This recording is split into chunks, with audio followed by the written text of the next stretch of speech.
Welcome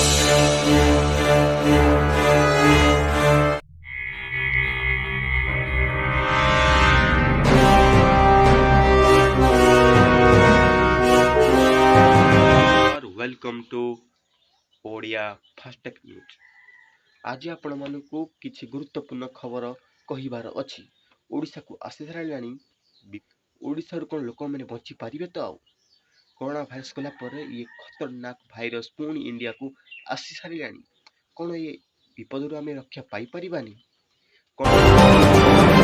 नमस्कार। हाल ही में पता चला है कि इंडिया में एक जानलेवा वायरस ने एंट्री कर ली है, पर अभी अभी पता चला है कि ये सिर्फ मामूली वायरस है। जी हां, सही सुना आपने।